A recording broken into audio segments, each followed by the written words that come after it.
अस्सलाम वालेकुम नाज़रीन, स्पेशल टीवी के प्रोग्राम दस्तक के साथ मैं हूं आपका मेज़बान मोहम्मद मौविया। नाज़रीन, आज हम डिस्कस करने जा रहे हैं जबरी मुशक्कत और बच्चों के साथ होने वाले ज़्यादती के वाक़यात और उस पर हमारे माशरे में जो अमूमी सूरत हाल है और कवानीन और उसमें जो रियासती फ़ैसले हैं और रियासती कवानीन हैं और इदारों के एक्शंस हैं, हम उनको आज डिस्कस करेंगे। हमारे साथ आज स्टूडियो में दो मेहमान मौजूद हैं। मैं उनके तारुफ के साथ आगे बढ़ता हूं। हमारी पहली मेहमान है नाहिद बेग, जो मारूफ कानूनदान हैं और एक NGO का सेटअप भी चला रही हैं और बतौर वकील लाहौर में प्रैक्टिस कर रही हैं। और दूसरे हमारे मेहमान हैं असद नवीद। असद नवीद यंग जर्नलिस्ट हैं। मैं अपने दोनों मेहमानों को अपने स्टूडियो में खुश आमदीद कहता हूँ और इनसे गुफ्तगू का सिलसिला आगे बढ़ाते हैं। मैडम, अपना तारुफ करवाइएगा हमारे नाज़रीन की आगाही के लिए।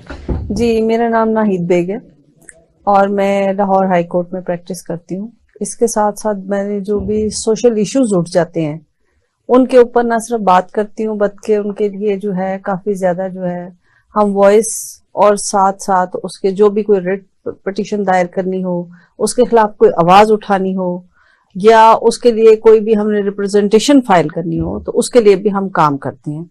और इसके साथ साथ हम अपनी सजेशंस भी दे रहे होते हैं मुतलका इदारे को कि इसके ऊपर किस तरह से काम करना चाहिए। और ना सिर्फ लाहौर बल्कि इस्लामाबाद में भी हमने अपनी जो है इस सेटअप को ज्यादा तूल दिया हुआ है। That's good. असद, आप बताएंगे अपने बारे में? Sir, thank you for inviting me to your show. मेरा नाम असद नवीद है, एज यू सेड, और मैं एक निजी टेलीविजन पे एज एन एंकर पर्सन काम कर रहा हूँ और ऑफ कोर्स जर्नलिस्ट हूँ। काम तो हमारा यही है कि पब्लिक अवेयरनेस को ज़्यादा से ज़्यादा इन्हांस किया जाए। जो मुआशरे के अंदर एक तो घुटन है, जो हमारा मुआशरा, शायद हमारा आइन हमें बहुत सी चीज़ें हमें इंश्योर करता है, लेकिन हमारे जो पॉलिटिशियंस हैं, जो हमारे एडमिनिस्ट्रेटर्स हैं, जो हमारे गवर्नेंस लेवल के ऊपर जो हमारे स्टेक होल्डर्स बैठे हुए हैं, उनके ऊपर ही चेक्स एंड बैलेंसेस रखना आई गेस एक जर्नलिस्ट का काम होता है। मैं बतौर एक जर्नलिस्ट अपनी जिम्मेदारी समझता हूँ कि मैं अपने जो फराइज है उनको सदके दिल से सर अंजाम दूं। और सबसे बड़ा जो मेरा एक एम है अपने जर्नलिस्टिक एथिक्स को मद्देनजर रखते हुए ये है कि जो सबसे पिसा हुआ तबका है, जो कि जिसको हम गुरबा कहते हैं, जिसको हम मुआशरे के सबसे पिसे हुए तबके, उनकी आवाज बनकर television screen, main stream media के अंदर उनको उजागर कर सकें। मैं मेरी थैंकफुल कि आपने आज हमें अपने इस शो के अंदर इजाजत दी है कि हम अपने पॉइंट ऑफ व्यूज को शेयर कर सकें और जो आज का एजेंडा आप रखेंगे उसके ऊपर डिबेट कर सकें। मैडम, आज गुफ्तगू हम आपसे शुरू करते हैं। ये बताएं कि पाकिस्तान में जो जबरी मुशक्कत है, बॉन्डेड लेबर, उस पे आवाज़ तो पिछले 3-4 दहाइयों से उठाई जा रही है, लेकिन अभी भी सुनने में आता है कि जैसे अंदरून सिंध है, वहाँ के गोट हैं, वहाँ पे फिर भट्टा मजदूरों के हवाले से ये सिलसिला अभी तक जारी है। तो इसमें आप थोड़ा सा जो अब तक पाकिस्तान के अंदर इसके हवाले से आवाज़ उठाई गई है उसकी थोड़ी तारीख बयान करेंगी आप? इसमें माविया साहब, सबसे पहली बात यह है कि जो चाइल्ड प्रोटेक्शन है उसका पहले इस तरह से एक्ट नहीं आया हुआ था। इसको फैमिली लॉज में ले जाते थे, गार्डियन वार्ड एक्ट आ गया, लेकिन जो एक्चुअल चाइल्ड प्रोटेक्शन एक्ट था उसका इस तरह जो है वो प्रोमोगेशन नहीं हुई थी। ठीक है। फिर 2017 में आया है चाइल्ड प्रोटेक्शन एक्ट, लेकिन वो सिर्फ कैपिटल टेरिटरी तक आया है, इस्लामाबाद कैपिटल टेरिटरी तक। उसमें जैसे हमारे पास एंटी बैगरी लॉज भी हैं कि मतलब आपने ये जो बच्चे भीख मांग रहे होते हैं इसका लॉ आया, लेकिन इसके ऊपर भी उस तरह अमल दरामद नहीं होता है। लॉज हमारे पास पाकिस्तान में बहुत ज्यादा है, इम्प्लीमेंटेशन का इशू है। इम्प्लीमेंटेशन के इशू के साथ साथ उसकी रिकग्निशन नहीं है। यानी कि इस चाइल्ड अब्यूज को या ये बॉन्डेड लेबर को, इसको मतलब बॉन्डेड लेबर ही नहीं समझा जाता, इसको मतलब रिकग्नाइज नहीं किया जाता। अगर आप किसी बच्चे से फोर्सफुली कोई काम करा रहे हैं तो उसको फोर्सफुल काम नहीं समझा जा रहा, उसे वो तो काम कर रहा है, सही, ठीक है। उसकी रिकग्निशन उस तरह से नहीं आ रही है कि ये एक वायलेंस है या ये जो है मतलब इलीगल है। ये बच्चे के ऊपर आप जबरी मुशक्कत जो करवा रहे हैं इसकी कानून और कॉन्स्टिट्यूशन आइन ये इजाजत नहीं देता है, तो उसकी रिकग्निशन नहीं होती है। मतलब अगर जिन लोगों ने भट्टा मजदूरों के जो बच्चे उनके साथ आ जाते हैं, मतलब अगर माँ और बाप वहां पे काम कर रहे हैं तो अपने साथ वो 3-4 बच्चे वैसे ही ले आते हैं। अब उनका ख्याल ये होता है कि ये बच्चे काम कर रहे हैं तो चले हमारी इनकम ज्यादा हो जाएगी, मतलब उसको वो एक जबरी मुशक्कत लेते ही नहीं। सही। और भट्टे का जो मालिक है वो ये कहता है कि मैंने तो बच्चों को एम्प्लॉय ही नहीं किया हुआ, ये तो माँ बाप खुद ले आते हैं, ताकि जो उनके ऊपर जो टारगेट उनको दिया होता है कि आपने इतनी ईंटें बनानी है, ये इतना आपका ये वॉल्यूम ऑफ वर्क है, उसमें बच्चे भी शामिल हो जाते हैं, तो वो ज्यादा काम थोड़ा स्पीड अप हो जाता है, लेकिन उसके वेजेस उस तरह से नहीं दिए जाते। नहीं, उस तरह से नहीं दिया जाता है। जो उनका टास्क होता है वो जल्दी कंप्लीट कर लेते हैं क्योंकि बच्चे साथ में होते हैं। अब हमारा जो फंडामेंटल राइट्स और जो हमारे आइन है उसमें आर्टिकल 37 है, उसमें स्पेशली लिखा हुआ है कि हर बच्चे का ये राइट है, ना उसके ऊपर आप इनह्यूमन किसी किस्म का जो है वो तशद्दुद कर सकते हैं, ना आप उसके साथ क्रूरलिटी से बिहेव कर सकते हैं। उसका राइट है, राइट टू एजुकेशन है, फ्रीडम है उसकी, और उसका राइट टू प्ले है। ये एक वाहिद चीज थी जिसके लिए हमने आवाज उठाई थी, स्पेशली मैंने मतलब इन पर्सन आवाज उठाई थी कि जहां बाकी राइट्स हैं, बच्चों का राइट टू प्ले भी एक राइट है कि ये उसका बुनियादी हक है कि वो खेले, कि उसका खेलने का भी एक राइट है ना। जहां आपने उसे फ्रीडम, लिबर्टी हर चीज की दी है, वहां पे उसको कुछ खेलने का वो भी उसका एक बुनियादी हक है। अब जहां पे बाउंडेज लेबर की अब बात आ जाती है कि स्पेशली सिंध में तो ये बहुत ज्यादा था। हाँ जी, कारो करीबी इसमें आ जाता है कि वो एक्सचेंज कर लेते हैं बच्चों को, कोई भी आपने ऐसा काम कर दिया, नुकसान हो गया किसी वडेरे का, तो वो आपके बच्चे ही आपसे ले लेता है और वो आपकी जो है ना जाती मलकियत में आ जाते हैं, और वो चाहे बहुत ही माइनर हो, वो आपकी अब प्रॉपर्टी बन जाते हैं। ठीक है, इसी तरह सॉरी टू कट यू, इसी तरह इन्होंने ना सिर्फ भट्टे पे रखे हुए हैं, अपने पर्सनल कामों के लिए रखे हुए हैं, सेक्सुअल अब्यूज के लिए भी ये जो है बच्चे वो उसमें भी आ रहे होते हैं।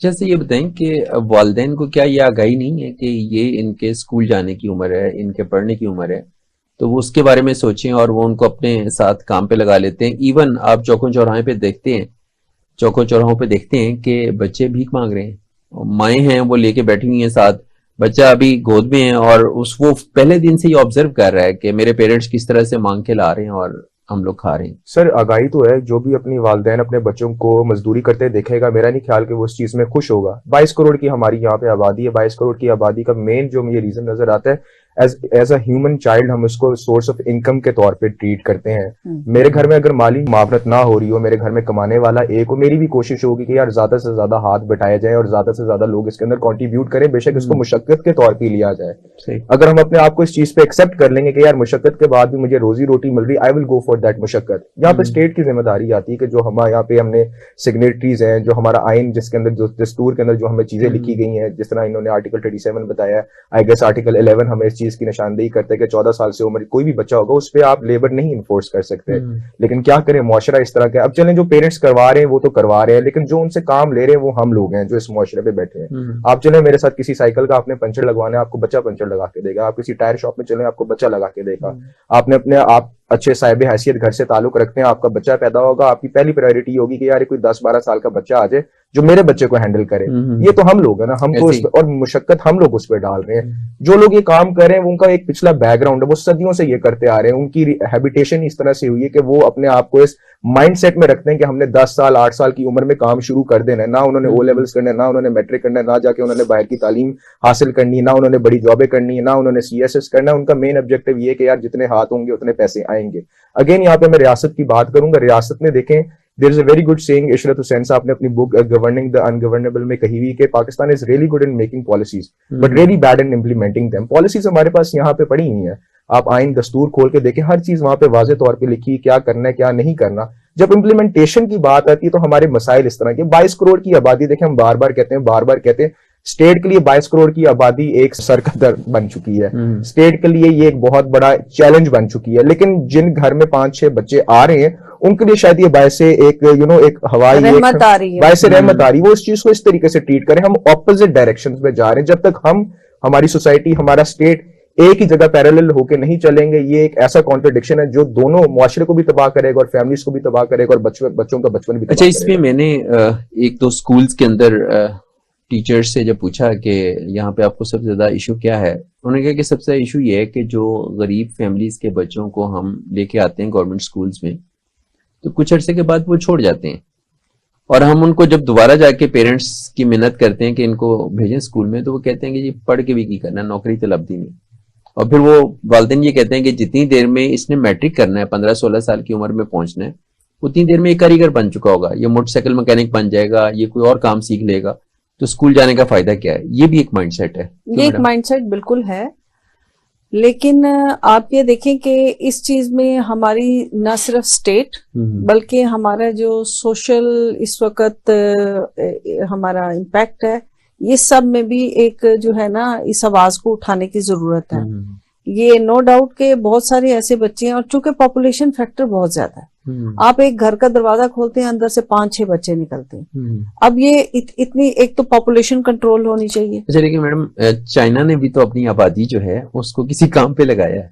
नहीं, उधर तो उन्होंने प्लान किया 1 चाइल्ड पॉलिसी की। अब चूंकि उनकी जनरेशन सारी की सारी इतनी बूढ़ी हो गई है सारी कि यंग जनरेशन नहीं है, तो अब उन्होंने 2 चाइल्ड पॉलिसी की है। तो ये अब पाकिस्तान को प्लान करना चाहिए और अपनी क्लर्जी से जो है उनकी मावनत लेनी चाहिए। हमारे में उलमा इकराम जो है इसमें अपना फतवा दें, अपना बताएं कि ये हमारे मुल्क को इसकी जरूरत है कि हमारी पॉपुलेशन कंट्रोल होनी चाहिए। जैसे पोलियो के लिए उन्होंने बताया कि ये जो खुदकुश हमला होता है या इसमें भी बच्चे यूज होते हैं। ये भी मैं बताऊं आपको कि बच्चों के जरिए भी भेजा जाता है कि भाई तुम लोगों को जाओगे आगे हुरें मिलनी है, ये आपको पता नहीं कितना सवाब मिल जाना है। ड्रग ट्रैफिकिंग में भी बच्चे यूज हो रहे होते हैं, तो इसमें उलमा इकराम से भी हमें जो है इससे इफादियत हासिल करनी चाहिए। उनको भी बताना चाहिए कि क्या चीज हराम हलाल में आ रही है और किसका सवाब ज्यादा है, कि पॉपुलेशन जो है हमारे मुल्क के लिए भी जो है इसको हमने कट ऑफ करना है, तो इससे आगे कैसे बेहतरी आएगी। एक बात ये होगी। दूसरा, हमारे जो इस वक्त इकोनॉमिक फैक्टर्स जो होते हैं ना इस वक्त, वो सिर्फ यही है कि हमने कमाना है और खाना है। उसमें एक जो आपकी लेविशली लिविंग है ना, स्टैंडर्ड ऑफ लिविंग, उसको कैसे इंप्रूव करना है, इस चीज पे स्टेट ने कभी काम नहीं किया। देखिए, अगर हम एक किसी को बताते हैं कि अगर आपका स्टैंडर्ड ऑफ लिविंग इंप्रूव करेगा, आपकी ना सिर्फ हेल्थ इंप्रूव करेगी, आपकी लाइफ एक्सपेक्टेंसी भी बढ़ जाएगी। ठीक है, हमारे एवरेज एज जितनी है वो ज्यादा बड़ी हो जाएगी कि हमारे बच्चे जो है वो उनकी मेलन्यूट्रिशन है, अच्छा खाना खाएंगे, अच्छा साफ सुथरा हाइजीन उनके अंदर आए, वो पढ़ें, वो अच्छे काम पे लगे, तो स्टैंडर्ड ऑफ लिविंग ऊपर हो जाएगा। उसी से ही आगे जितनी भी हमारी ऑफशूट ब्रांचेस हैं, जैसे लॉ है हमारा, जो हमारे बाकी जो काम है, एजुकेशन है, हेल्थ है, ये सारी इंप्रूव कर जाएगी। तो ये चीजें स्टेप बाय स्टेप चलेंगी और चलनी हमारी बुनियाद सही है। नाज़रीन, यहाँ लेते हैं हम एक ब्रेक, और ब्रेक के बाद हम गुफ्तगू के सिलसिले को आगे बढ़ाते हैं।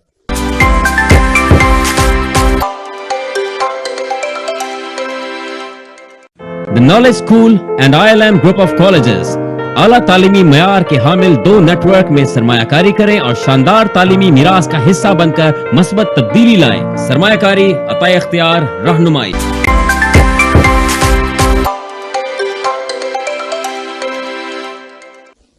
Welcome back.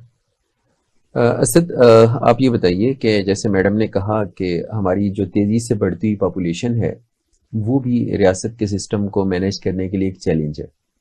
तो आपने तो यूके में और अमेरिका में वक्त गुजारा, तो क्या आप ये समझते नहीं कि हमारी जो यूथ है वो तो हमारी स्ट्रेंथ है, बजाय इसके कि हम ये सोचें कि हम आबादी को घटाएं, तो इसको अच्छी तरह से क्या मैनेज नहीं किया जा सकता? Sir, very nice question and I would rather से एक बहुत बड़ी डिबेट है। कुछ मुल्कों में यूथ को एज अ ब्लेसिंग लिया जाता है, लेकिन हमारे मुल्क में यूथ को एज अ डिस्गाइज लिया जा रहा है फिल वक्त। 22 करोड़ की आबादी और जिस तरह से हमारा स्ट्रक्चर फॉर्म हुआ है ना मुल्क का, ये वाकई नुकसानदेह। 60% हमारी यूथ है, यहाँ पे एम्प्लॉयमेंट अपॉर्चुनिटी 0 होकर रह गई है, तमाम तर लोग बाहर जाने की करें। फिलहाल अगर मुल्क में देखा जाए पॉपुलेशन क्वांटिटी जो हमारी है ना, उसको डिक्रीज करना ही हमारे मुफाद में। हमारे यहाँ वाटर क्राइसिस है, lack of fundamental governance policies है यहाँ पे, स्कूल्स आप बता रहे हैं स्कूल्स यहाँ पे ना होने के बराबर हैं, जॉब अपॉर्चुनिटीज यहाँ पे है नहीं, तमाम तर चीजें देखें हमारा प्रोपोर्शन बैठता नहीं है। अब बात वहीं पे वापस आ जाती है कि यार पाकिस्तान के अंदर अगर हम पॉलिसीज बना भी लेते हैं, अव्वल तो हमें हमारी लूप होल्स का पता है, आपको पता है, मुझे पता है, मैम को पता है, जबरी मुशक्कत होती है, हमें पता है 22 करोड़ की आबादी है, इस्तेमाल करेंगे तो चांद पे पहुंच जाएंगे, नहीं करेंगे तो बैठ जाएंगे, तमाम तर चीजें। लेकिन अगेन बात आती है कि पॉलिसी मेकिंग की, अगर हमें पॉलिसी मेकर्स एक पॉलिसी बना दें, हमें बता दें कि जी 30 से 40 साल की ब्रैकेट में जो एज ग्रुप है ये स्किल्ड लेबर्स की तरफ जाएगा। सी पैक को हम यूज करते हैं, सी पैक में हमें बार बार कहा है चाइना पाकिस्तान इकोनॉमिक कॉरिडोर के अंदर कि हमारी स्किल ओरिएंटेड एजुकेशन को इम्प्लाई किया जाए पाकिस्तान के अंदर। बच्चा बाहर पढ़ने जाता है, जो बच्चा यहाँ पे नालायक होता है वहां पे जाके टॉप कर लेता है। मैं अपनी मिसाल ही दे देता हूँ, मैंने वहां जाके टॉप किया, उसकी वजह ये क्योंकि वहां पे स्किल पे काम कराया जा रहा था, रट्टे पे काम नहीं कराया जा रहा था। आप बच्चों को यहाँ पे पीएचडीज करा दें, यहाँ का बच्चा पीएचडी करके एक बल्ब नहीं इजाद कर सकता, यही वाला बच्चा नासा में जा सकता है अगर वो बाहर के मुल्क में बैठा हो। बात यही कि आपका मुल्क प्रोवाइड क्या कर रहा है। कोई बंदा, आपने मेरे से शो से पहले पूछा कि यार वापस क्यों आए अपने मुल्क में, मैं रोजाना की डेली बेसिस में ये जवाब दे रहा होता हूँ। मैंने कहा यार अपने मुल्क जाना है, यहाँ पे जाके ख्वार हूंगा, यहाँ पे जाके जलील हूंगा, लेकिन रहूंगा अपने मुल्क में। लेकिन ये मेरी अपनी पर्सनल चॉइस है, मैं किसी को इंडोर्स नहीं करता कि आप बाहर के मुल्क जाएं ना जाएं, आपने जाना है आप जाएं, आपने अपना फ्यूचर देखना है, आपने अपना कैरियर देखना है, लेकिन आपका मुल्क आपको प्रोवाइड कर क्या रहा है। हमारे जो स्टेक होल्डर्स हैं सेनेट में चले जाएं, तमाम तर उनकी ड्यूल नेशनैलिटी होल्डर्स हैं, उनको कब लगेगा ये मुफाद, उनको क्या लगना है इस मुल्क से जहां पे बच्चे पढ़ रहे हैं नहीं पढ़ रहे, नौकरी मिल रही है नहीं मिल रही। आपका जो एलीट क्लब है, नेशनल असेंबली, प्रोविंशियल असेंबली, ये वडेरे बैठे हैं, लेगारीस बैठे हैं, दरेशक से बैठे हैं, जरदारी से बैठे हैं, इनको इन चीजों से कोई ये इनके मसले हैं नहीं, ये हमारे आपके भी मसले नहीं है, हम मीडियोकर्स हैं। अगर पाकिस्तान की आप मेजोरिटी की बात करें, रूरल एरियाज में जाएं, वो अभी भी देहात, अभी कोई बाहर का गोरा यहाँ पे आके कहता है ना, वो कहता है यार जी हमें कोई विंटेज फिल्म लग रही है जैसे हम विंटेज मूवीज में बैठे हुए हैं। अगेन मैं आपसे दरख्वास्त करूंगा ये कि हमें तमाम तर मसाइल का पता है, अभी इसी शो के दूसरे सेगमेंट में हमें वे आउट्स पे भी जाएंगे, हमें वे आउट्स का भी पता है, लेकिन ये हमारे पाकिस्तान में इम्प्लाई कब होंगे और कौन करेगा और कैसे करेगा, तभी होगा जब जिनके मसले हैं वही पॉलिसी मेकर्स बनेंगे और वो अपने मसलों को अपने वे थ्रू की तरफ जाएंगे। आप और मैं बैठ के यहाँ पब्लिक अवेयरनेस तो कर सकते हैं, हम अदालती दलीलें दे सकते हैं, यहाँ पे जर्नलिस्ट बैठ के बड़े बड़े किताबों के हवाले दे सकते हैं, कंपैरेटिव एनालिसिस कर सकते हैं, लेकिन मेरी तरफ से वो भेजा है क्योंकि हम पॉलिसी मेकर्स नहीं है। ये एक शो की हद तक हम कर लेंगे, कल बैठ के किसी और चीज पे डिबेट करेंगे, लेकिन असली मसले अभी भी वही हैं। सॉल्व करने वाले वही लोग हैं जो इस चीज के थ्रू से गुजर रहे हैं, उनको लाएं पॉलिसी मेकिंग में, वो आके अपने मसले बताएंगे, वो नेशनल असेंबली में बैठेंगे, वो बताएंगे भाई चाइल्ड लेबर कैसे खत्म होती है, वो बताएंगे कि भाई ठीक है हम 5 नहीं हम 1 बच्चा करेंगे, हमें लेकिन पता तो उस 1 बच्चे ने भी हमने खिलाना है कि नहीं खिलाना। चाइना 1 पॉलिसी पे गया है, मैम ने सही पॉइंट आउट किया, 1 चाइल्ड पॉलिसी के बाद अब वो 2 चाइल्ड पॉलिसी पे आ गए, because they are making policies, उनको पॉलिसीज का पता है, उनको पता है भाई इस तरह से हम ऑपरेट करेंगे, हम चले जाएंगे। इंडिया भी तो है ना, इंडिया की पॉपुलेशन हमसे ज्यादा है, बांग्लादेश है लेकिन हमारे यहाँ जैसे मैडम ने भी पहले कहा कि पॉलिसीज का भुगतान तो नहीं है, पॉलिसीज बनती हैं, कवानीन बनते हैं, उनकी एक तो अवेयरनेस नहीं है, जनरल पब्लिक को अवेयरनेस नहीं है, और दूसरा ये है कि जो इदारे जिन्होंने उन पे अमल दरामद करवाना है वहां तक जब अवेयरनेस नहीं है तो वहां तक रसाई भी हर एक की नहीं है, जिसकी वजह से बहुत सारे इश्यूज जो हैं वो नीचे ही लोग घुट घुट के मर जाते हैं और वो अपने मसाइल पर खुद भी बात नहीं करते, अपने हकूक की बात नहीं करते। मैडम ये बताएं कि जैसे आपने ये कारोकारी का तस्करा किया, अच्छा जो देहाती एरियाज हैं अंदरून सिंध के, स्पेशली जो गोड हैं, वहां पे तो जिंदगी इस तरह की है कि जैसे आपने बताया कि लोग समझें कि वो खरीद लिए गए, ऐसे जैसे स्लेवरी होती है, स्लेवरी होती है। अच्छा, वो गुलामी की जिंदगी से निकलने का तस्वुर भी नहीं करते। अच्छा, जो आवाज आप लोगों तक पहुंचती है आप उस पर तो बात करते हैं, लेकिन जनरली क्या किया जाए कि लोगों को इस शिकंजे से निजात दिलाई जाए? देखिए क्या किया जाए और क्या ना किया जाए, पहली बात ये है। अच्छा, जिस तरह अभी असद साहब ने जैसे फॉर्मुलेट की है सारी इस प्रपोजिशन को, लेकिन फिर भी एक उम्मीद की किरण होती है। अगर हम अपने होप्स ही छोड़ दें तो फिर आगे कैसे चलेंगे? और उसमें जहां पे उम्मीदों की किरण है उसमें एक किरण आप भी हैं, आपका मीडिया है हमारा। ये मीडिया मतलब पूरे पाकिस्तान नेशनल लेवल पे तक जाता है। हम जो बात करते हैं वहां पे कोई गोट हो, कोई विलेज हो, कोई छोटे सी मुकाम हो, लोगों ने एक टीवी रखा होता है उसके ऊपर देख रहे होते हैं, तो जो बातें भी हम यहाँ पे करते हैं बच्चे बड़े सब बैठ के सुन रहे होते हैं, उनको हल और उसकी जो है ना फोरम्स पता चलते हैं कि अगर सही। उनके साथ कोई मुश्किलात होती है तो वो कहाँ पे जाएं। इसी तरह जो साउदर्न पंजाब है हमारा, वहां पे एक तो वुमेन फैसिलिटेशन सेंटर बन गया हुआ है खवातीन के लिए। इसी सही। तरह वुमेन के साथ साथ उनके बच्चे भी होते हैं कि कोई मसाइल होते हैं तो वो उसी सेंटर में जाती हैं, और वो सेंटर मुल्तान में है, मुजफ्फरगढ़ में है, अब सुना है कि बहावलपुर में भी शायद आ रहा है। तो जो ये वहां का एरिया है वो बहुत ही ज्यादा, एक तो डिप्रेस्ड एरिया है, बहुत ज्यादा बैकवर्ड एरिया है, वहां पे वो टेक्नोलॉजी चीजें नहीं है, लेकिन उनको एक सेंटर, एक फोरम मिल गया जहां वो जाएंगी अपनी दादरसी के लिए। वैसे तो ठीक है। सेल फोन के जरिए अब भी कर सकते हैं, लेकिन मतलब नहीं आगाही होता हर ना। जगह पहुंच गई है लेकिन almost। जरूरी तो नहीं है कि जो खातून खेत में अभी गई हुई है कपास उठाने, उसके पास फोन भी हो, नहीं होता ना। और फिर अगर फोन पे ही उसने कुछ करना है, हो सकता है पुलिस वाले ना सुने, लेकिन वो जो सेंटर है वो खवातीन चला रही हैं, वो स्पेशली और खवातीन की खवातीन के दादरसी के लिए, लिए। खवातीन और बच्चे, मतलब ज्यादा जो खातून जाएगी उसके साथ बच्चे भी हैं, ठीक वो है। उनकी प्रॉब्लम्स एड्रेस कर रहे हैं। दूसरा जो इस वक्त ये आपने बताया कि इस चीज को कैसे करें, इसको आवाज उठानी पड़ेगी। देखें ये जो माई मुख्तारा का जो केस हुआ था, ये वहां पे एक मीडिया वाला गया हुआ था, उसने देखा कि एक खातून है और उसके साथ कैसे तशद्दुद हो रहा है और उसको किस तरह से पब्लिकली जो है शेम किया जा रहा है। तो एक जर्नलिस्ट ने वो आवाज उठाई थी, तो ये पूरे दुनिया में फैली है ये बात।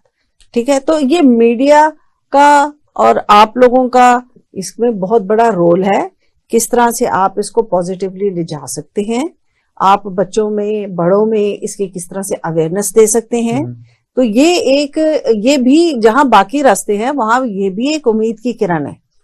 अच्छा असद, ये बताएं कि जैसे मैडम ने तज़किरा किया मुख्तारा माई वाला केस का, एक रेफरेंस भी दे दिया, उससे पहले जब हमने चाइल्ड लेबर की बात की थी आज से 30 साल पहले, तो आप देखें क्या उसका ये रिवर्स रिएक्शन नहीं हुआ था कि पाकिस्तान के अंदर जो हमारी कारपेट इंडस्ट्री है वो डिस्टर्ब हुई, और इसके अलावा जैसे हमारी फुटबॉल की सनत है वो डिस्टर्ब हुई कि हमने चाइल्ड लेबर को इतना ज्यादा हाईलाइट किया कि वो हम पे कुछ ऐसी कवानीन की इम्प्लीमेंटेशन इंटरनेशनली होना शुरू हो गई कि 18 साल से कम आपने नहीं किसी जी, को। बिल्कुल इस तरह ऐसे ही। डोमेस्टिक का भी है, डोमेस्टिक सर्वेंट एक्ट भी जो आया है कि आप अगर अपने घर में कोई मुलाजिम रखना है, मुलाजिमा रखनी है, तो वो 18 साल से कम ना हो, मतलब बच्चा ना हो वो। तो हमारे जो कुछ इश्यूज हैं, क्या हम इनको दुनिया के सामने जब हाईलाइट करते हैं तो वो नेगेटिव पोर्ट्रे नहीं हो जाती हमारी पिक्चर? सर आपने बिल्कुल सही कहा, लेकिन आपने फिर अपनी प्रायोरिटीज भी तो डिसाइड करनी है। अभी पिछले 1-2 साल पहले PIA का मसला चला था कि यहाँ पे 40 डिग्री के चला रहे हैं, अपने पायलट्स जहाज चला रहे हैं। अब आप कहिए हमारा PIA मुतासर हो गया तो भाई जाने तो बच गई है ना। PIA मुतासर मेरी तरह से बंद हो जाए भाई, गराज में मेरी तरह से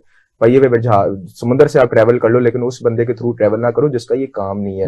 हमारी प्रायोरिटीज हैं क्या? अगर तो हमारी प्रायोरिटीज ये है कि हमने अपनी सनत को आबाद करना है, तो उसके लिए ये बच्चे या इसके लिए हमें वो इस साइड पर जाने की नहीं जरूरत। आप अगेन पॉलिसीज बनाएं। अगर पाकिस्तान का बहुत बड़ा नाम है स्पोर्ट्स इंडस्ट्री को लेके, हम बहुत बड़े मैन्युफैक्चरर्स हैं, तो इन बच्चों की वजह से नहीं, वो तो हम चाइल्ड लेबर के तौर पे उनको लो वेजेस पे हायर कर लेते हैं, जो वहाँ के लोकल आबाई हैं उनको एक काम करने का फॉर्मेट मिल जाता है, और वो हमने ही उनको प्रोवाइड किया है। मिलों में चले जाएं, घरों में चले जाएं, कारखानों में चले जाएं, वर्कशॉप में चले जाएं, करियाने की दुकान में चले जाएं, आपको बच्चा नजर आएगा। अब आपके वहां से बच्चों को खाली कर देंगे तो करियाने की दुकान नहीं चलेगी, फैक्ट्री नहीं चलेगी। I don't really by that argument. और लोग बड़े हैं, इतनी 22 करोड़ की आबादी है, सारे काम ढूंढ रहे हैं, रोजगार और लोगों के लिए खुल जाएगा, रोजगार और लोगों के लिए खुल जाएगा। इन बच्चों के हर चीज का एक काम होता है। आप मुझे अगर 15 साल की उम्र में कहेंगे यार तू काम कर, मैं काम नहीं कर पाऊंगा, वो मेरी पढ़ने की उम्र है, मेरी खेलने की उम्र है। 30 साल की उम्र में अगर आप मुझे कहेंगे यार बहुत बड़ा कारोबारी बन जाए, मैं एक प्रोग्रेसिव लेवल पे जाऊंगा, मैं कहूंगा यार बनूंगा, लेकिन कहीं इंटर्नशिप करूंगा, कहीं सीखूंगा, कहीं बैठूंगा। हर चीज एक प्रोसेस के थ्रू चलती है। आपका आर्ग्यूमेंट तो सही है कि उसका हमें एक डाउनफॉल इफेक्ट आएगा, लेकिन ऑन द लॉन्गर टर्म हमें उसका फायदा ही है। यही वो बच्चे 20-25 साल के बाद जो पाकिस्तान के अंदर कंट्रीब्यूट करेंगे, वो टोटल हमारा जो आज की कंट्रीब्यूशन उसके 200 टाइम्स ज्यादा ही होगा। सो आई वुड रियली रिकमेंड। और दूसरी बात आपने हाईलाइट करने की बात की, देखिए मैं अगेन बात करता हूँ, ये मेरा वैसे मैं कभी मायूस नहीं होता अल्लाह की जात से। मीडिया बहुत अच्छा काम कर रहा है, हमारे सेनेटर्स या हमारे मेंबर नेशनल असेंबली जितने मर्जी बुरे ऐवानों में आके वो भी बातें करके चले जाते हैं। हम भी गुनगुनेगार लोग हैं, टीवी पे बैठ के अच्छी बातें करते हैं, पता नहीं शायद मेरा घर में 4 मुलाजिम वैसे लगे हुए, कहने की बात है। लेकिन अवेयरनेस के लेवल पे हम सारे छक्के मारते हैं। बात ये आती है कि जब आप अवेयर कर रहे हो, जो आपको सुन रहे हैं, जो आपको सुना रहे हैं, वो उस पे क्या इम्प्लीमेंटेशन कर रहा है? क्या मैं यहाँ से जब निकलूंगा और मैं किसी गरीब बंदे को काम करता देखूंगा, या मैंने पहले इशारे पे जाना, मुझे पता है भीख मांगने वाली औरत के हाथ में एक बच्चा होगा, वो मुझे कहेगी कि इसने सुबह का दूध नहीं पिया, अल्लाह के नाम पे पैसे दे दे, तो मैं उसको 10-20 रुपए दे के फारिग करूंगा, या मैं सोचूंगा कि भाई मैंने इसकी कोई मदद करनी है, इसको अवेयर करना है। इस चीज पर मैं बताती हूँ कि इंडिया ने ये लॉ पास किया है। ये जो कह रहे हैं ना कि किसी इशारे पे मांगने वाले, ये उन्होंने ये कहा कि जो मर्जी मांगने वाला आ जाए, जो पैसे देगा ना उसको जुर्माना होगा और उसे ही पकड़ा जाएगा। इससे ये हुआ है कि वहां पे जो जगह जगह सिग्नल्स पे बच्चे खड़े होते थे या खवातीन बच्चों को लेके खड़ी होती थी, तो वो उनको कुछ नहीं कहा जाता, जो देगा ना वो पकड़ा जाएगा। अच्छा, हमारे यहाँ भी कभी कभी ये हवा चलती है, हमारे इंसानिया को जोश आता है, वो इशारों पे खड़े लोग जैसे हेलमेट पहन ले वरना फाइन हो जाएगा। हम उसको मुहिम के तौर पे चलाते हैं कभी कभार, और कभी वो सीट बेल्ट बांध लें, लेकिन वो हो जाएगा। लेकिन Aahista Aahista with passage of time ये इम्प्रूव करता जाता है। लेकिन मेरा वही मानना है ना, अगर आप वो पॉलिसी नहीं भी लाते और आप डिसाइड कर लेते हैं कि यार ये जो बच्चे हैं इनके साथ मैं ज्यादती नहीं होने दूंगा, आप कोई पॉलिसी ना बनाए, आप सिर्फ छापे मारें, आपको हर जगह बंदे 10 दिन के अंदर आपको उसका रिबटल नजर आएगा। अब ये एक माफिया बन चुका है, आपको पता है, ये जो गरीब बच्चों का एक प्रॉपर पीछे से नेटवर्क चलता आ रहा है। हम अगर इसकी रिसर्च करने जाए अरबों खरबों का इनकी, तो बल्कि आए दिन मैं अपनी यूट्यूब या सोशल मीडिया पे देख रहा हूँ तो पता नहीं किसी ने करोला रखी और वो मांग इशारे पे कलमा चौक पे भीख मांग रही होती है। तो मैं हंस रहा था इस बात पे, जैसे आप हंसी हैं कि यार ये तो हालात है इस मुल्क के, तो क्रैकडाउन करने में आएंगे तो ये चीजें हो जाएंगी। लेकिन उसमें ना देखें,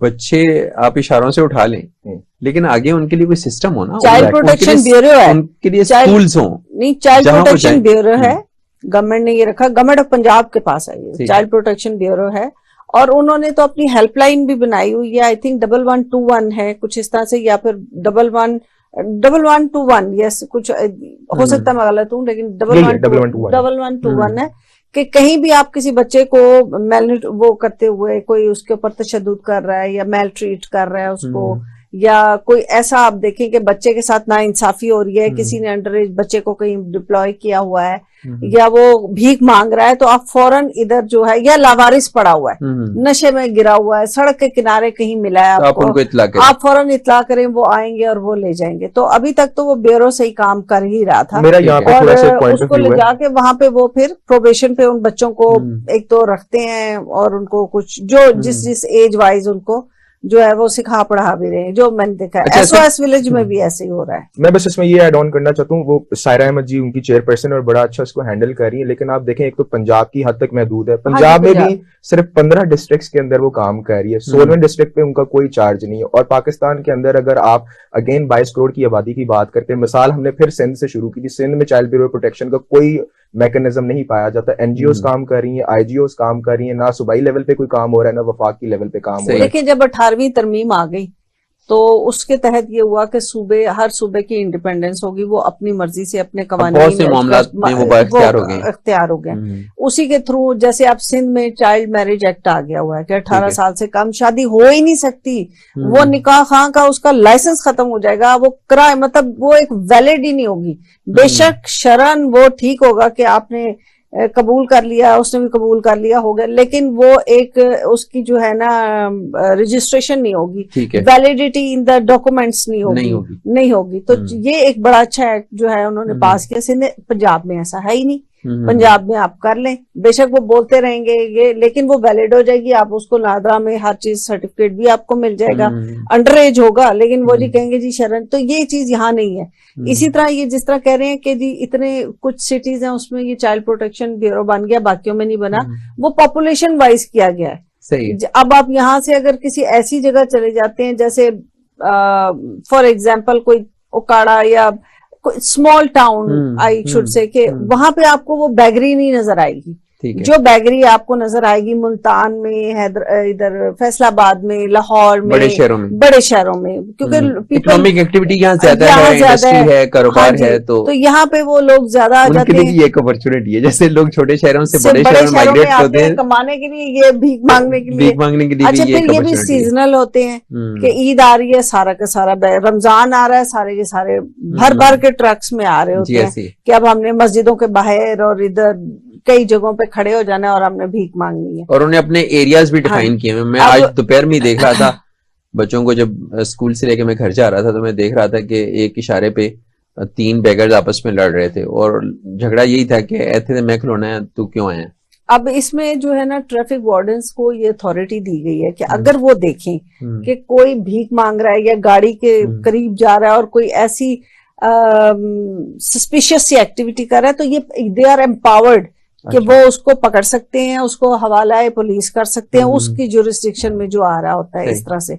तो कई दफा आप देखेंगे कि अगर कोई बच्चा या कोई ऐसा एलिमेंट नजर आता है आपको जो आए, तो वार्डन उसको जो है वो वार्डन से कह सकते हैं भाई इसके हाँ खिलाफ जी, और वार्डन खुद भी जो है उसको मना कर रहे होते हैं और वहां से उनको भगा रहे होते हैं कि ये काम यहाँ पे नहीं करना है, यू आर नॉट अलाउड, आप दरबार पे जाके बैठ जाएं, वहां जाके मांगे, यहाँ पे नहीं है करना, सड़क पे नहीं कर सकते। Wardens are empowered for that. लेकिन बात ये है कि वार्डन आज तो मना करता है, वो अगले चौक पे चले जाते हैं, किसी और जगह चले जाते हैं, तो पीछे जो उनके माफिया बैठा है ना उनको पकड़ने की जरूरत है। नसरीन, यहाँ हम लेते हैं ब्रेक और ब्रेक के बाद हम अपनी बात जो है वो कंक्लूजन की तरफ लेकर जाएंगे। हमारे साथ रहिए।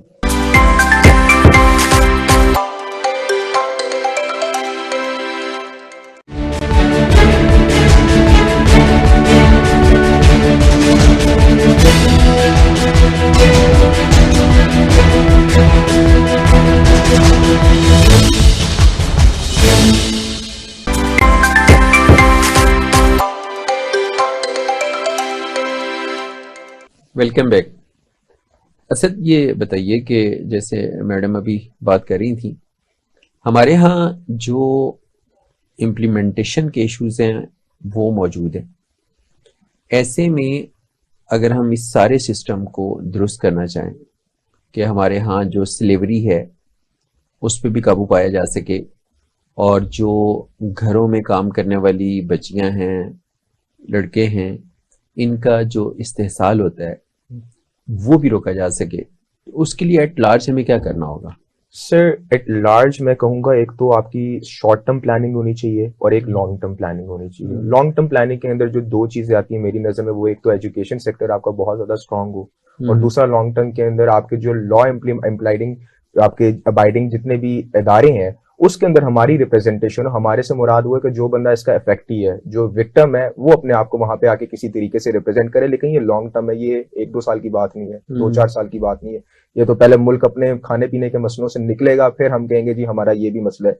रियासत मदीना होने का जब हम दावा करते हैं तो हम सिर्फ इस हद तक नहीं करते कि भाई यहाँ पे आके एक एडमिनिस्ट्रेटर बैठ जाए, एक खलीफा बैठ जाए। उस रियासत मदीना का मतलब ये होता है कि जब कुत्ता भी मरे तो वो कुत्ता भी इंसाफ मांगने के लिए हमारे काजी के पास हाजिर होके अपना इंसाफ लेकर जाए वो। लेकिन अभी हम उस लेवल पे नहीं है।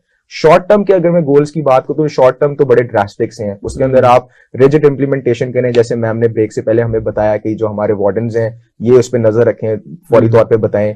हेल्पलाइन हमारी जगह जगह हम पब्लिक अवेयरनेस करें, हमारे एड चलें। जैसे अगर हम अभी ब्रेक में गए हैं तो फौरी तौर पे हमें इतने जितने भी रिसोर्सेज 1122 नंबर्स वहां पे चल रहे हो और इसके अंदर आप छोटी मोटी इंसेंटिव्स रखें लोगों के लिए। जो इस चीज की शिकायत करता है उसको इस चीज का इनाम दिया जाए ताकि लोग इसके अंदर मोटिवेट हो, लोग इसके अंदर पार्टिसिपेट करें और जो कल्प्रिट्स असल हमारे मुआशरे के अंदर पाए जाते हैं उनको एक्सपोज किया जा सके। और ये एक्सपोज करना बहुत ज्यादा जरूरी है।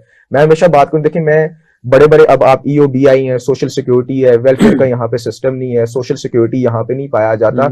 दोनों तरफ से हम यहाँ पे अपने आप को हमने तंग गली में बंद कर लिया है। जो बच्चे पैदा कर रहा है, जो मशक्कत में अपने बच्चे डाल रहे हैं वो खुशी से नहीं डाल रहा है, जो काम करवा रहा है वो भी शायद खुशी से काम नहीं करवा रहा। सिस्टम भी तो ऐसा है ना, अगर फर्ज करें मेरे साथ कोई मामला बीतता है और मैं शिकायत करता हूँ, वो सिस्टम इतना पेचीदा है कि मुझे तो वहां तक रसाई समटाइम्स नहीं होती और रसाई हो जाए तो मेरी दरख्वास्त पे अमल दरामद नहीं किया जाता। सर मैं तो पहले आपको हैंड्स ऑफ यहाँ पे मतलब कि सल्यूट करूंगा कि अगर आप शिकायत करने की तरफ भी जा रहे हैं, हमारा पहला गोल होना चाहिए कि जो बंदा ये मुशक्कतें देख रहा है वो शिकायत की तरफ तो जाए। हाँ, बॉदर ही नहीं, लोग बॉदर ही नहीं कर रहे। अगर मैं यहाँ पे इतना आधा घंटा 45 मिनट का आपके साथ शो करके जा रहा हूँ और मैंने फिर इशारे पे जाके देखना है कि वो गरीब के साथ जुल्म हो रहा है, तो फिर मेरे शो का क्या फायदा?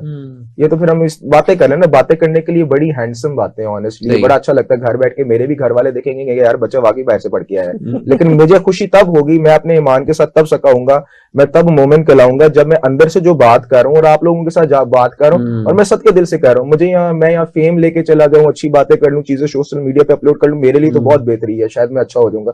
मुआशरा मेरा फिर भी खराब हो रहा है। हमें अपने मुआशरे के साथ अगर इंसाफ करना है ना तो पहले अपने साथ इंसाफ करें। अगर आप कहीं पे मुशक्कत किसी को पाते हैं और सबसे पहले तो खुद ना करें, ठीक है ना। आपने अगर अपना, मैं कहता हूँ, अगर आपका गाड़ी का टायर पंचर हो गया, खुद स्टेपनी लेके लगा ले, किसी बच्चे से ना कराए, उस बच्चे को वैसे पैसे देके घर भेज दे या कोई उसको कारोबार देख दे। मैंने एक मूवी देखी थी, वो ट्रेन में, आप लोगों को भी देखी, ट्रेन में वो सफर कर रहा है, बच्चा आता है, भीख मांगता है, वो कहता है यार ये पैसे पकड़, सामने किताबें लेकर आ, वो 20 किताबें उसको पकड़ा दे, तो उसको कहता है यार ये बेच के कुछ कर लो और साथ में पढ़ लो। मैक्सिमम हम कुछ ना कुछ तो बेहतरी की तरफ जाए ना। ड्रास्टिक, मैं अगेन आपको कह रहा हूँ, माइक्रो लेवल पे चेंजेस चाहिए, मैक्रो लेवल पे चाहिए, शॉर्ट टर्म और लॉन्ग टर्म गोल्स चाहिए। हम पॉलिसी मेकर्स नहीं है, मैं एक दिन में या 10 मिनट के शो में बैठ के आपको पॉलिसी नहीं बता सकता कि क्या करना है, लेकिन मैं इतना जरूर बता सकता हूँ कि पॉलिसी मेकर्स जब तक एक्टिव नहीं होंगे, खाने पीने के मसले से हम जब तक नहीं निकलेंगे, और माइक्रो लेवल पे आप, मैं और ये जो मैम बैठी है यहाँ से जब जाएंगे, हम अपने मुआशरे के उन लूप होल्स को हाईलाइट नहीं करेंगे, ये मसला हल होने वाला नहीं है। एक और डिबेट होगी, हर साल डिबेट होगी, हमारी जनरेशन यही डिबेटें करती रहेंगी, लेकिन मसले का हल नहीं होगा मेरी नजर। जी मैडम। मैं इसमें ये कहूंगी कि जो लोग अंडर एज लड़कियों को अपने घर में रखते हैं या लड़कों को काम के ऊपर रखते हैं और उनके ऊपर बहुत ज्यादा तशद्दुद होता है। एक तो ये कि जो हमारे इस तरह की बच्चे या बच्चियां घर में डोमेस्टिक सर्वेंट्स ये रखे गए हुए हैं, पुलिस ने एक ऐप भी इंट्रोड्यूस किया हुआ है, उसका नाम है तस्दीक। ठीक है। एक तो उसके बीच में उनका आईडी कार्ड वगैरह ये सारा कुछ डाला जाए, पेरेंट्स का भी और बच्चों का जो नाइकॉप बना होता है, ठीक है, वो उसमें डाला जाए और उसमें जो है ना सारी इंफॉर्मेशन आ जाती है, क्या इनका बैकग्राउंड क्या है, ये कोई क्रिमिनल एक्टिविटी तो नहीं करके आए हुए, या इनके अगेंस्ट किसी किस्म की कोई रिपोर्ट तो नहीं दर्ज हुई कहीं पे भी कुछ, तो उससे भी एक हेल्प मिल जाती है। एक बात तो ये हो गई। दूसरी बात ये है कि आपने अक्सर देखा होगा कि जितने ये बच्चियां हैं इनको इतना ज्यादा मारा जाता है कि आपने अभी रिसेंटली देखा कि एक बच्ची है, उसकी टांगे जला दी, कोई गर्म पानी उस पर फेंक दिया, किसी के बाल काट दिए, किसी को इस्त्री लगा दी। मैडम लेकिन इस तरह ये वाकयात रेयर हैं, यानी हाँ वेरी सेल्डम, बट लेकिन होते हैं। हाँ, लेकिन कभी कभी इतनी इंटेंसिटी इनकी इस दर्जे की आ जाती है। अब बात ये है कि ये बच्चे या बच्चियां क्यों आप लोगों ने सर्वेंट रखे हुए हैं इस एज में, छोटे अंडर एज माइनर्स को क्यों रखा हुआ? इसलिए रखा हुआ है ना क्योंकि आपके अपनी जो है वो खाने पीने की या आपकी अपनी जो पूरी नहीं पड़ रही होती है, तो आपने कमाने के लिए बच्चों को यूज कर रहे थे टूल फॉर जनरेटिंग इनकम। और कई माँ बाप ऐसे भी होते हैं कि जो खुद घर बैठते हैं और अपने बच्चे बच्चियों को बाहर कमाने के लिए भेज देते हैं, और उनके टारगेट भी होते हैं कि इतने का काम लेना है, इतने के पैसे लेके आने हैं, चाहे वो चोरी करके लेके आ रहे होते हैं। कुछ ये भी मैंने बच्चों को देखा हुआ है। लेकिन मैडम जो अभी हमारी इकोनॉमिक कंडीशन इस मुल्क की बन गई हुई है, उसमें आप देखें जो गरीब लोग हैं, जो घरों में काम करने वाले हैं, उनकी तो इतनी भी सकत अब नहीं है कि वो बिजली के बिल ही दे सकें। सही। वो अपनी मजबूरी से जॉब करते हैं, लेकिन उसके बाद जो उनका इस्तेसाल होता है ना, मेरा ख्याल है कि उसको रोकने की जरूरत है। उसको कैसे रोका जाएगा? उसको ऐसे, जैसे आपने कहा है ना कि अगर मैं कोई ऐसी चीज देखता हूँ, मैं उस फॉरम पे जाता हूँ और मेरे साथ जो इतना लंबा प्रोसीजर हो जाता है या कुछ है, तो अब तो गवर्नमेंट ने कई जगहों पे वन विंडो सेल ओपन कर दिए हुए हैं, लेकिन I don't give you the assurance कि वाकई आपको इजी जो है वो इंसाफ है डोर स्टेप पे मिल जाएगा आपको। लेकिन ये कि हिम्मत तो करनी पड़ेगी, one has to take the first step. आप एक स्टेप चढ़ेंगे सीढ़ी पे तो मंजिल पे पहुंचेंगे। आवाज ही नहीं उठाएंगे, आवाज उठाएं, कंप्लेंट करें, बताएं, अवेयरनेस जनरेट करें और इस मुहिम में अपना पूरा किरदार अदा करें। अगर आप एक काम पे शुरू हुए तो मायूस मत हो, आप इस काम को फिर पूरा लेके चलें, ताकि कम से कम एक तो कंट्रीब्यूशन आपको आपके मुल्क के लिए आपकी नजर आए ना, कि अगर आपने अपनी जिंदगी में क्या कंट्रीब्यूट किया, अपने मुल्क के लिए क्या किया है, अपनी सोसाइटी के लिए क्या किया है। तो ये आवाज भी आप उठाएं, अपनी कंट्रीब्यूशन दें, और जहां पे नाइंसाफी देखें, कुछ ना करें तो रिपोर्ट जरूर करें उस वाकये को। आप रिपोर्ट कर देंगे, आपकी लॉ एनफोर्समेंट एजेंसीज अपने जो है हरकत शुरू कर देंगी, वो अपना काम खुद करेंगी फिर। ठीक है, and they are answerable then. उसमें यह कि अगर आप किसी का कुछ बिगाड़ नहीं भी सकते तो एटलीस्ट उसको भी टेंशन जरूर होती है। तो कर सकते हैं ना, अगर आप एक हादसा खुद तो नहीं कर रहे लेकिन होने से बचा तो सकते हैं, ऐसी तो अच्छाई में अपना हिस्सा भी डालें। अच्छा असद, ये बताएं कि ये जो घरों में डोमेस्टिक वायलेंस के वाकयात अमूमन पेश आते हैं, और लोग रिपोर्ट ही नहीं करते। हाँ, रिपोर्ट तो करना चाहिए। ये मेरा ख्याल है कि ये रवैया जो है ना वो मस्बत नहीं है किसी भी सूरत। सर डोमेस्टिक वायलेंस आप पेरेंटिंग में कह रहे हैं या जो बच्चों के साथ बच्चों के साथ जो काम करने वालों के साथ डोमेस्टिक सर्वेंट्स, डोमेस्टिक सर्वेंट के साथ किया जाए? अच्छा sir, domestic sir again mechanism नहीं है इस चीज का, कैसे रिपोर्ट किया जाए? और मैंने पर्सनली भी अपने मोहल्ले में भी ये चीजें देखी हैं कि हाईलाइट हुई थी कि हमने एक मेड को देखा वहां पे, उसके बड़ी चर्चा हुई, पुलिस भी आई, बाद में 2 महीने के बाद देखा दोबारा मेड उसी घर में काम कर रही थी। मुझे नहीं पता कैसे काम कर रही थी, लेकिन अगेन वही बात है कि आप प्रोवाइड क्या कर रहे हैं। यहाँ पे मैं दरखास्त कर सकता हूँ पर्सनल लेवल पे, मैं एक्सपेक्ट ही नहीं करता कि मेरा स्टेट इतना एक्टिव हो जाए, लोगों के घरों में जाके देखें यहाँ पे मेड काम कर रही है, नहीं, बच्चा काम 15 कर पे आप इतला दें तो वो फौरन इस चीज को लेकिन मैं देखते मेरा हैं। You must do नहीं it। वो तो 15 पे 15 आप करें, वो आते हैं, वो पूरा चेक करते हैं। लेकिन होता क्या है कि जो मेड आपने रखी है या जिसके अगेंस्ट आप आए हो, कि अगर आप ही वेलविशर हो कि जी इसके साथ ज्यादती हो रही है, उसके पेरेंट्स खुद आके कह देते होते हैं कि नहीं जी। मेरा असल में ये होता है मेरा पॉइंट सभी कुछ ई गवर्नेंस का अगर हम एक मॉडल देखें ना, उसमें ये तो होना चाहिए कि जितने भी मुलाजमीन हैं घरों पे रखे जाने वाले, उनकी रजिस्ट्रेशन मस्ट कर दी जाए। एग्जैक्टली और जी होती है, ये उस लेकिन ऐप लोग में ही करवाते है। नहीं। लोग नहीं करवाते जी, वरना कहा जाता है कि तस्दीक करवाएं, पुलिस स्टेशन से इंक्वायरी आती है, आपकी पुलिस रिपोर्ट दी जाती है और आपने इसको रजिस्टर कराना होता है। जैसे रेंट एग्रीमेंट्स है, पहले रजिस्टर नहीं होते थे, अब रजिस्टर हो रहे हैं। ठीक है, गवर्नमेंट सर्वेंट भी जो काम कर रहा है, आज IMF आपको कहती है कि जी अपनी तमाम ब्यूरोक्रेट्स की आप हमें चट्टे कट्टे खोलें, सिस्टम तो दे गया, क्या खुलेंगे? मुझे नहीं नजर आता ऐसे खुलते। मेरी अगर इस प्लेटफॉर्म से अगर मुझे इजाजत मिली कि मैं बात कर सकूं, मैं ब्यूरोक्रेट्स की रिपोर्ट भी तो ब्यूरोक्रेट्स लेके रहेंगे। जो हम पे जो कानून नाफिज करने वाले इदारे हैं वही कानून तोड़ रहे हैं, तो हम किस चीज की एक्सपेक्टेशन रखें? मेरा वो ना भी तोड़े ना, तो जो जिनके खिलाफ आपने किया वो खुद आ जाते हैं और बैकआउट कर जाते हैं। लेकिन मैं अगेन वही कह रहा हूँ कि अगर इस टीवी के प्लेटफॉर्म से कोई शख्स हमें देख रहा है, मेरी उनसे दरखास्त ये है कि अगर आपके घर में कोई बच्चा काम कर भी रहा है, मैं अपने स्टेट से ये एक्सपेक्ट नहीं करता कि रातों रात उस बच्चे को वो लेके जाएंगे, किसी स्कूल में एडमिट कराएंगे, उसको उसके फंडामेंटल राइट्स बताएंगे। ना उस बच्चे को समझ आनी है, ना हमारा स्टेट अभी ये अफोर्ड कर सकता है। What I can only ask for is कि जो लोग ये काम करवा रहे हैं, साइकिलों में करा रहे हैं, बच्चे लेके फिर रहे हैं, उनके जो छोटे मोटे फंडामेंटल राइट्स हैं, या जो लोग उनको भीख भी दे रहे हैं, वो एक तो पब्लिक अवेयर करें कि भाई आपको पैसे दे देते हैं, लेकिन कोई काम कारोबार कर लें। जो घरों में बच्चे काम कर रहे हैं, 2-3 बजे तक काम कराएं, उसके बाद उनको रात का स्कूल भी अफोर्ड करें। Where in a state of crisis. अगर हमारे पास खाने पीने के मसले हैं, इसका मतलब ये नहीं कि खाना पीना छोड़ना है, इसका मतलब है कि हमने चीजें मैनेज करनी है। अगर हम मैनेज नहीं करेंगे और हम कहें जी एक बस हमारे पास सिस्टम आ जाए और रातों रात चेंजेस आ जाए, तो वो फिर एक मेरे ख्याल से बाहर के मुल्कों में होता है कि जी वर्किंग क्लास के लिए नहीं, बच्चे जो हैं वो मीनियल सी छोटी छोटी वर्कआउट करते हैं और स्कूल भी जा रहे होते हैं। बाहर के सोशल सिक्योरिटी होता है ना, उनका प्रॉपर सिस्टम होता है। लेकिन यहाँ पे आप वो एक्सपेक्ट कर नहीं सकते। यहाँ आप इंडिविजुअल, आप मुझे कह सकते हैं यार ऐसे तेरे घर में कोई अगर बंदा काम कर रहा है, तो ये तो तेरा अल्लाह भी कहता है कि भाई तू किसी का अगर जुल्म होते देखे तो दिल से तो बुरा मान, तू दिल को हम ये तो कर सकते हैं कि जो बच्चे दुकानों पे काम करते हैं, वर्कशॉप्स में काम करते हैं, घरों में काम करते हैं, उनके लिए कोई एक इवनिंग स्कूल डेवलप हो जाए। बिल्कुल। और जो काम पे रखे जाने वाले लोग हैं उनके लिए लाजिम हो कि वो अपने बच्चे की रजिस्ट्रेशन वहां जरूर करवाएं। दोनों साइड चले कि अगर वो दिन भर कमाने में भी लगा हुआ है और वो अपने मौशी मसाइल में घर में कंट्रीब्यूट कर रहा है, तो उसको 2-3 घंटे शाम में स्कूल में अगर ये हो जाता है तो ये बहुत बड़ी बात होगी। परवेज इलाही की जो पिछली गवर्नमेंट थी, पढ़ा लिखा पंजाब जिसकी स्लोगन था, उसमें ये शुरू किया था उन्होंने। अच्छा, फ्री बुक्स भी दी थी और इस तरह जो है ना 2 शिफ्टें स्कूल की लगाई थी कि अगर कोई बच्चे सुबह कोई काम पे जाते हैं या कोई टेक्निकल लर्न कर रहे हैं, नो हाउ ले रहे हैं, तो शाम को वो स्कूल जाएं। ये लेकिन हम अच्छे इकदाम जब शुरू करते हैं तो उनकी कंटिन्यूटी नहीं रहती। अगली गवर्नमेंट आती है वो उसको डिमोलिश सर अवेयरनेस नहीं होती ना। मुझे नहीं पता था इस बात का, मैं मीडिया का बंदा हूँ, मुझे अभी मैम बता रही है। मेरे लिए बायस शर्म की बात है कि यार तुम मीडिया पे बैठे, तुम्हें इस चीज का नहीं पता। तो हम नहीं, मैं वैसे ऑनेस्टली हर चीज नहीं पता होती है, हर चीज हमें भी सारी नहीं पता होती। वक्त के साथ साथ और पढ़ने से on the whole education level यहाँ पे बड़ा कम है। हमारे मसले ज्यादा बड़े क्या है जी, शेख रशीद की आज जमानत होगी कि नहीं होगी, फवाद चौधरी को जी इस्लामाबाद पुलिस उठा के ले गई है, या पंजाब। वैसे इसमें गवर्नमेंट की भी नालायकी, अगर वो इतना अच्छा काम कर रही थी तो हमें क्यों नहीं पता चला? अच्छे काम को लोगों की खिलाफत तो होनी चाहिए तो सही ना पब्लिक को। जैसे जो निजी दौर में आपको याद है नई रोशनी स्कूल आए थे, नई रोशनी स्कूल आए तो थे, उसका बच्चे को पता शहबाज था शरीफ की गवर्नमेंट ने दानिश स्कूल खोले थे।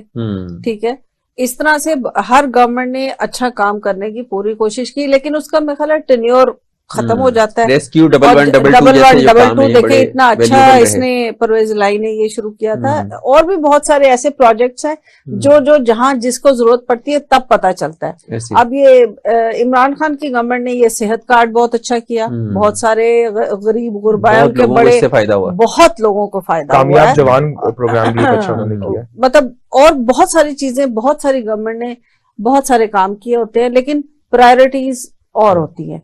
और लोग या अवाम ये की जो प्रायोरिटी मेन है वो यही है कि रोटी कपड़ा और मकान, और ये सस्ता हो, बेसिक नेसेसिटीज ऑफ लाइफ वो सस्ती हो, बुनियादी बुनियादी सहूलियात सहूलियात होनी चाहिए। अगर ये आ जाएंगी तो मेरा ख्याल है कि चाइल्ड लेबर खत्म हो जाएगी। अच्छा, एटलीस्ट तालीम और सेहत तो सबको मिलनी चाहिए। ये हमारा राइट है, ये हमारा फंडामेंटल राइट है, ये एवरी सिटीजन ऑफ पाकिस्तान उसका ये राइट है। और स्टेट प्रोवाइड करेगी, हमने फ्री ऑफ कॉस्ट कॉस्ट देगी। लेकिन लिखा तो हुआ है, जो हमने शुरू में बात की, दस्तूर तो लिखा है, अल्लाह ताला ने कुरान में लिख दिया है कि भाई ये काम करो। क्या कर रहे हैं? नहीं कर रहे। कैसे करेंगे? ये बहुत बड़ा सवाल। और ये मैंने अगेन वही बात की, जो लोग इसके विक्टिम्स हैं, जब तक वो पॉलिसी मेकिंग कॉम्प्लेक्स में नहीं जाएंगे हम इस चीज से नहीं निकल पड़ेंगे। लोग एक तो ये नहीं अपने हक के लिए खुद आवाज उठाएं, दूसरा है कि उसको किसी लिखने पढ़ने में लाएं। यानी उस पे कोई एप्लीकेशन दें, हमेशा रिपोर्ट करें, कोई ज्यादती देखें रिपोर्ट करें, और मुतलका इदारे में उसकी एप्लीकेशन दें।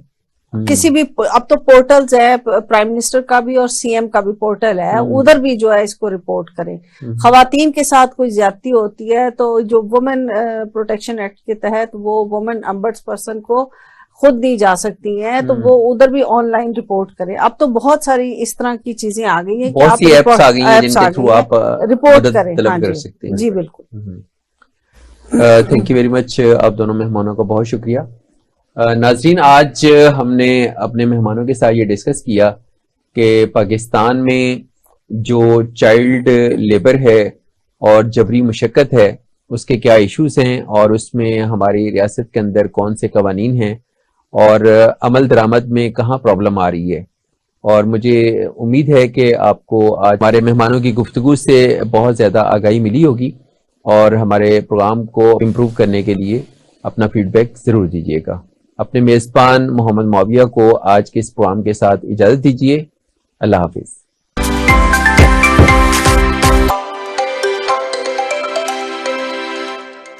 The Knowledge School